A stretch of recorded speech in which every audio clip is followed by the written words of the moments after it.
Good evening, class. For today's lesson, we're going to be discussing the downfall of Kylie Jenner, more specifically the downfall of her company, Kylie Cosmetics, and how through a series of many strategic marketing failures, it has now gotten to the point that this brand will be going bankrupt in the next 2 to 3 years, and that's being generous. I think a few brands are in their flop era. What about Kylie? People were Yes. obsessed with it. And now if I go to like an Ulta or something, I see it all just sitting there kind of untouched. Single tier for the lip kit.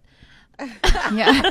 Everybody can't stop talking about Kylie Jenner's brand being in its flop era. From selling out products in seconds to now nobody even wanting to buy her products. Even her baby daddy Travis Scott is now throwing shade at her for launching her new products. Luvs, for some reason, most, if not all, of Kylie's brands just seem to be deep in drama and lawsuits. It's gotten to the point where the only time that people talk about Kylie's brand is because of the drama or to complain. Luvs, join me today as we try and understand just why Kylie's brand has fallen off. In 2015, virtually every woman under the age of 25 owned this lip kit by Kylie Jenner. And in 2019, Kylie was the cover of Forbes as the youngest self-made billionaire ever. But now Kylie Cosmetics seems to have fallen off the face of the earth, and tons of people are complaining about bad quality products. So, correct me if I'm wrong, but apart from mostly negative reviews on TikTok and Kylie's Instagram, have you ever really seen anybody with any of Kylie's products? Well, that wasn't always the case. There was a time not so long ago when Kylie had the whole internet going wild whenever she announced a drop of one of her brands. It all started back in 2014 when Kylie, with the help of her mom Kris Jenner, partnered up with Seed Beauty to create her first product, Kylie Lip Kits. Luvs, I kid you not, when I say Kylie Lip Kits were a hit from the day they were announced, there was a lot of hype around the product, mostly because of the story that led Kylie to want to create them in the first place. So during the 2014 Billboard Music Awards, Kylie rocked the red carpet with her lips being noticeably bigger than what people were used to. Now at the time, people were saying it was because Kylie had gotten her lips done, but Kylie refused. She said it was all because of a special lip liner that she used. Kim K even came out to defend Kylie, saying that all Kylie ever uses is lip liner. However,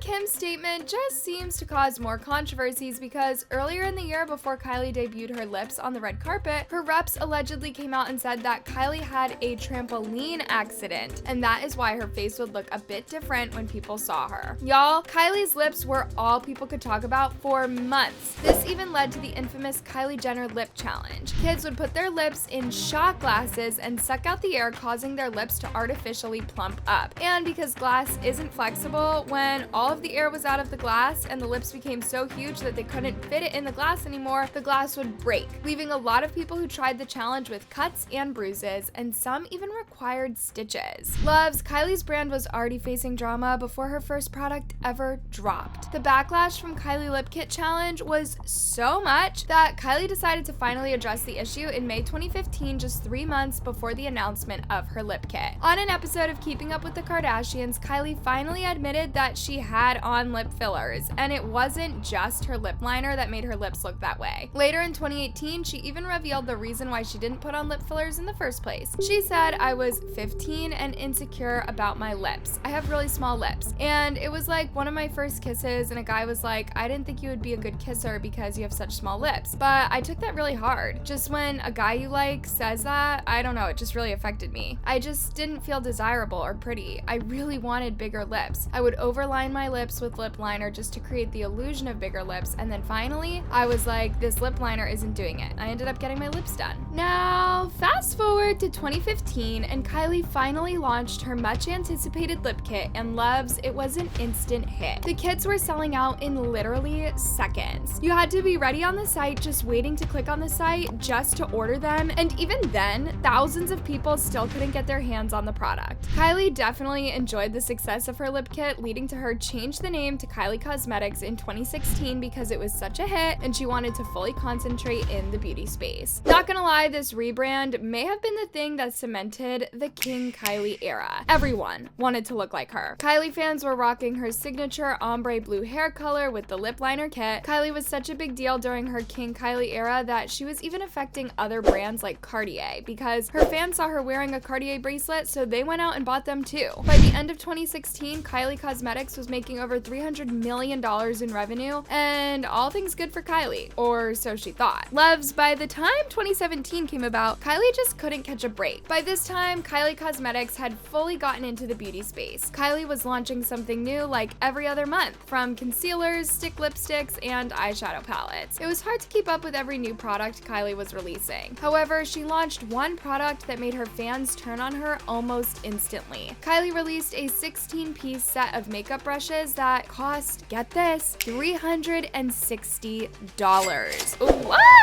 Girl, how did she come out with that number? $360 just for a set of brushes? Nah, Kylie. The backlash from this was instant. Beauty influencers turned on her, her fans turned on her. It was just a mess. Hey guys, welcome back to my channel. So today's video, I've not been tagged more than I have ever to do a review on something than I have for today's video. These are the infamous Kylie Cosmetics $360 brushes. Holy shit, that price point, you guys. When I first saw the price point on Twitter, because people were like tweeting it like, holy fuck, what the fuck was you thinking? Like, what the fuck, what's going on? Because it was 16 brushes for $360. I was taken aback, I'm not gonna lie. I saw that and I was like, oh baby, what you doing? Like, I was truly shook from the bottom of my fucking heart. The thing is, I guess for me, because it's like I'm so close with Morphe. I've been working with Morphe for the last 3 years, and I was their third ever affiliate. So it's like, for me, I'm just so accustomed to the brushes that are not as expensive, that work great. Like, I can get a brush set like this from Morphe for $150, you know, rather than, and you can use a discount code on that. Whereas getting this brush set for $360, I'm like, what the fuck? Oh, look at these comments from people after Kylie announced the price of her brushes. Told my boyfriend how much this set was, and he said, better blend the F out of the whole world. For $360, these brushes better do my makeup for me. The brushes should sing to me and feed me grapes. Amen. Prices like this happen when you grow up not knowing what it's like to be poor. I feel like Kylie has a disconnect from money since she's been so rich her entire life. She doesn't really understand why people are so outraged. Today we are gonna dive into the infamous Kylie Cosmetics brush set. Bitch, the whole internet is fucking shook to the ground, and I have never seen this much controversy go down in the makeup world in a long time. Honey? Looking back at this whole brush drama, I guess it's safe to say that this is when Kylie's fans first started realizing that Kylie and her brand just couldn't relate to everyday people. But the backlash Kylie received from those brushes seemed to catch her attention, because she responded by saying, I have developed for you guys the most amazing luxury brushes ever. I am very excited. Real brushes don't compare to synthetic brushes. Different performance, quality, everything. I am 100% down to do an entire synthetic line in the future, which will ultimately be cheaper. Anyway, that wasn't the end of the drama for Kylie Cosmetics. 2017 was just a year of scandal after scandal for the brand. In the rush to release a lot of products in a small amount of time, Kylie Cosmetics seemed to lower their production standards. In February 2017, at least 15 people filed complaints with the Better Business Bureau that they smelled chemicals and glue when they opened Kylie's Royal Peach eyeshadow palette. To make it worse, the people who filed the complaints said that the palette gave them headaches. One person even claimed that she had to throw out the palette because it made her house smell like paint thinner. Y'all, later, just a little over 4 weeks after that palette scandal, people were ordering stuff from Kylie's Cosmetics and started to report that when they received the packages, there wasn't any product inside. They were completely empty. In a now deleted Instagram post, one person who had bought some stuff from Kylie Cosmetics claimed that when she opened her package, she found a bunch of ants inside her makeup. She claimed that she tried multiple times to reach out to Kylie Cosmetics, who promised to send her another package, but then they ghosted her. And they only sent her a replacement package after her Instagram video went viral. She even shared a screenshot from an email Kylie Cosmetics sent her apologizing and promising to send her another package. Now, despite all these complaints from customers about the quality of products they were getting from Kylie Cosmetics, Kylie still managed to keep the hype around her brand going with frequent releases here and there, and she also started doing pop-ups in top shops. The hype around these exclusive pop-ups was so much that somehow they overshadowed the complaints that people were making. But in true Kylie Cosmetics fashion, people also started complaining about said pop-ups. People started complaining about the dirty and horrible conditions at these pop-up stores. The makeup was smeared all over, there was damaged products, and used makeup was just left everywhere. Going to a Kylie Cosmetics pop-up shop turned out to be a nightmare. $43. So this is a luxury brand. Her liquid lipsticks, she sells them in a case, a liquid lipstick and a liner for $29. I just think that if you're selling something for that price, then the experience, the customer experience should match the price that you're selling your products for. For example, in the store, there was a bucket of pick through disgusting like samples. All of the bottom, like the stickers were completely rubbed off.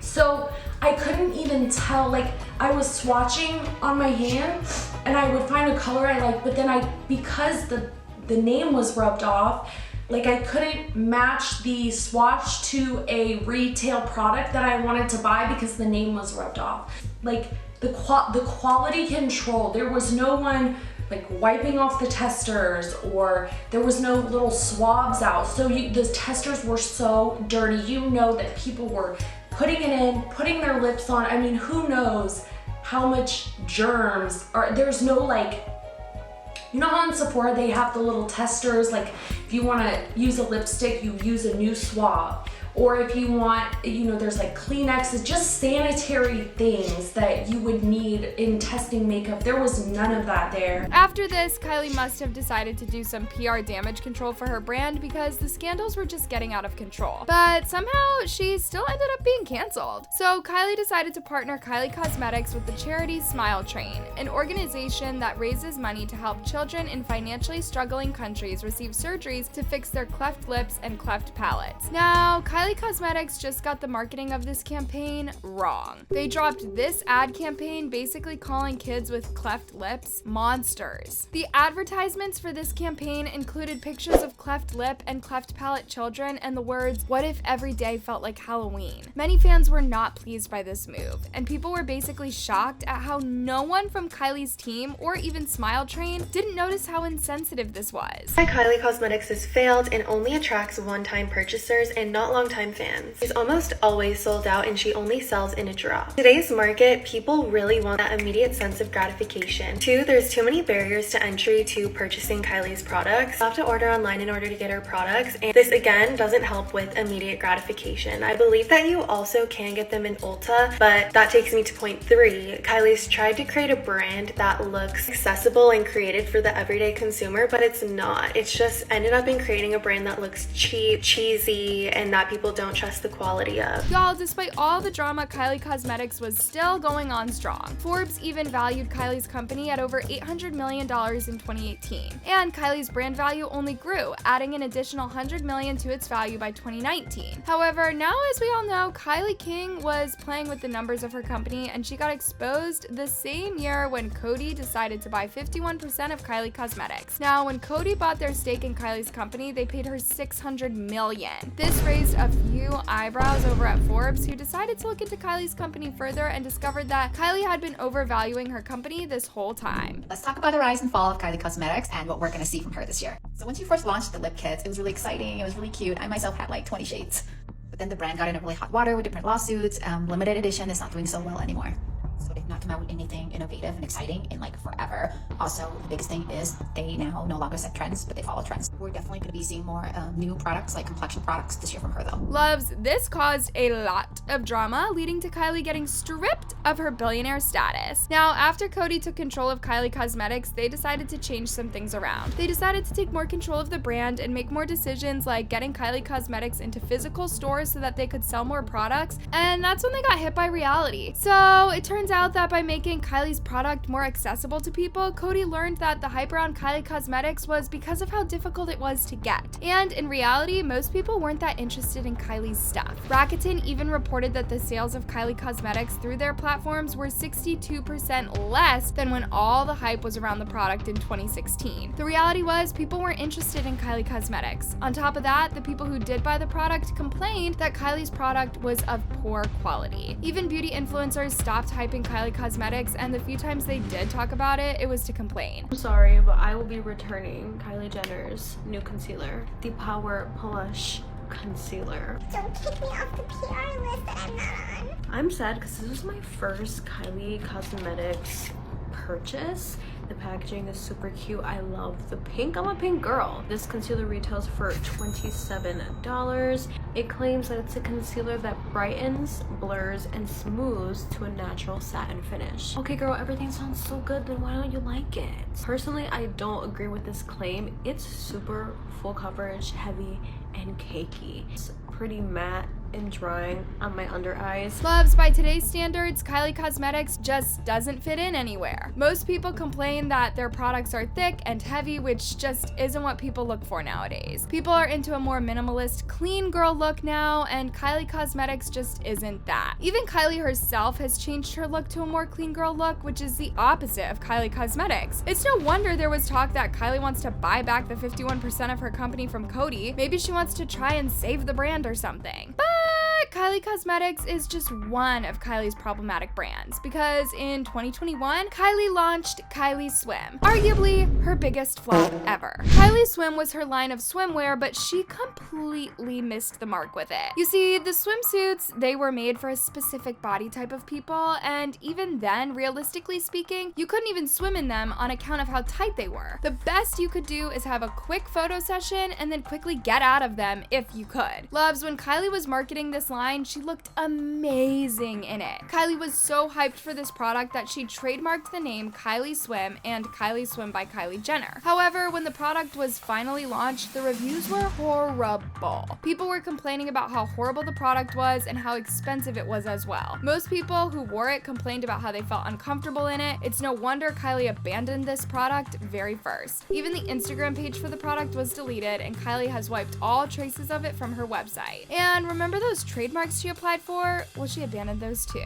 After the failure that was Kylie Swim, Kylie didn't even attempt to save the product. She just buried it and moved on to her next venture. You know what's even worse? Kylie released her swimsuit line at the end of the summer. Like, who would be buying a swimsuit after summer? You wouldn't even get to wear it until next year. This is what I mean, that the timing of Kylie Swim was way off. You'd usually launch a swimwear collection at the beginning of the year, maybe springtime, so that you get those spring-summer vacations. Kylie Swim was launched at the end of the summer, which is usually when you put sales out for swimwear. Someone pointed out in my last video that the same thing happened to Kylie Skincare. She launched, the products were terrible, she apologised, and then she relaunched and sold out. My theory is that she's going to apologise soon, get loads of free press from that, then she's going to relaunch at the beginning of next year, just in time for spring-summer vacations, and sell out. I am in shock that she hasn't publicly addressed / apologized for this absolute scam of a swimwear line. If she had at least acknowledged the elephant in the room, the overwhelming horrible feedback, it would make things a tiny bit better. We'll never support anything Kylie makes. Please support small and reputable businesses that actually put time and effort into their products. Some people put their lifetime savings into their businesses to have the best products and services. Kylie has more than enough money to have the best quality products. This is embarrassing, even if she does it for attention. One thing I hate, and I mean from the bottom of my heart, is that most swimsuits don't have different sizing for different body types. It's like they assume if you are a small, you have no bust at all. All smalls are the same bodies. I have a bigger bust also, so if I prioritize my chest, it's too big on the rest of my body and vice versa. Nightmare! Only really good quality brands offer different cup sizes and the ability to mix with different bottom sizes. Why am I not surprised with this quality though? Kylie, that's all I have to say. How? How is this supposed to work? Do I just cut? Oh, I guess it's kind of like that. I think the cut of it is very unique and cool, but I feel like if I move an inch, you're gonna see everything. Also, the fabric is very obviously see-through, as we talked about in the last part. So I'm confused how I wear this in public confidently when everyone can see every square inch of my body. I just noticed where they put this pin on the fabric is actually going to cause a hole in this material. On the plus side, the website looks nice. Final thoughts, I am completely and totally disappointed that this is completely see-through. I've seen the behind the scenes of what it takes to produce swimwear, and the fact that no one caught that this is completely see-through blows my mind. I'm sure they did, because they had to Photoshop some of their photos to make this work. For me, it comes down to lack of integrity as a business owner and an entrepreneur. When you put something out, you want people who are spending their hard-earned money on it to be a good, high-quality product. And the fact that they gave this the thumbs up is really concerning to me. Now, since the forgettable Kylie Swim, Kylie has had a bunch of product lines. There is Kylie Skin, Kylie Baby, and now KHY. For Kylie Skin and Kylie Baby, their reviews are mostly the same. They have a lot of mixed reviews, but the consensus among most people is that the products are on the expensive side, and the quality doesn't really match the price of the product. But this shouldn't come as a surprise to people, because for years, one thing people have been saying about Kylie's products is that they're expensive. expensive and that they are of bad quality. However, now that Kylie has launched KHY, which allegedly did 1 million in sales in the first hour of its launch, considering Kylie's past and the overpriced inventory that KHY has, I doubt this number. KHY also just doesn't seem to be for everyone. Kylie seems to be focusing on people with a slim body and deep pockets, and that just doesn't tick the boxes for everyone. I have to say, KHY has been selling out of a lot of its products, which might be a good sign, but they could have also been selling like 10 items and saying they sold out, which is technically true, but it doesn't mean that they're popular. Kylie Jenner's new line Kai is a flop, and here's why. In October, when the brand first dropped, it was receiving some major attention. First drop included high-quality vegan leather pieces, and it was in collaboration with another designer. The branding around this drop was looking extremely promising, and it was giving a 2016 King Kylie era, which was such a vibe. Well, something must have gotten lost in translation because the brand's second and third drops have been extremely lackluster. This is the third drop, and I see no collaborator mentioned, which is one of the pillars apparently that Kai was supposed to have, featuring designers in every drop. Just looking at the product offering, I'm not seeing the value her brand is bringing to the market, especially when her sister is also in the apparel market, bringing clear value of affordable, high-quality shapewear and basics for all body types. This is a screenshot taken from Kai's website. $70 for an all-black hoodie? Yeah, no. I gave it a couple more months before Kylie has to shut this down completely. Luvs, what seems to be happening is that Kylie built her empire in this beauty world and she didn't really back it, leading to people hating on her products. It's no wonder she decided to move away from the beauty space for her recent product. So recently Kylie announced a fruity flavored vodka soda named Sprinter. However, not everybody in Kylie's life seemed to be pleased with Kylie's new business. Turns out Kylie's baby daddy Travis also owns a vodka soda called Cacti, and he doesn't seem well pleased with Kylie bringing him new competition. Now, when Kylie was announcing her new product, she said, "Sprinter is my answer to the growing consumer demand for quality canned cocktails. We're adding to a market dominated by only a few players with an incredibly delicious vodka soda in a can." Y'all, Travis didn't seem to be too pleased with this because after Kylie's announcement, he took to his IG to post a picture of his drink with the caption, "Nothing better." Now, it's no secret that Kylie and Travis haven't had the smoothest of relationships, especially after Kylie started dating Timothy. Travis even dissed Timothy in his song Meltdown. Travis went even further to throw more shade in his song Backrooms earlier this year with a verse many believed was directed at Kylie. In the song, Travis said that his first girl, aka Kylie, was using Ozempic to lose weight because she was trying to be a newer woman. And it looks like once again, another of Kylie's businesses seems to already be surrounded by drama before it even gets going. But what do y'all think? Is Kylie doing too much, or should she just concentrate on one thing instead of trying to do everything? Given her track record, yes, she might be successful in initially getting people's money, but 3 years down the line, she just abandons the product, leaving people with horrible experiences. And given that she has done this multiple times now, this has hurt her brand and reputation seriously. Kylie Cosmetics may be back, but is it better? Kylie Cosmetics had to do an entire brand revamp. But I'm curious, what's actually different? When you pay the price for Kylie Cosmetics, are you pretty much buying the name? Yes, but a lot of fucking people like Kylie, so they're willing to pay. You can absolutely buy more affordable products that are just like these. But that can be said for any higher end brand. So, would you buy any of Kylie's stuff? And if you have, what are your experiences? Let me know in the comments below, and don't forget to check out my other video to ensure that you are up to date with all the latest tea. Till next time, bye loves!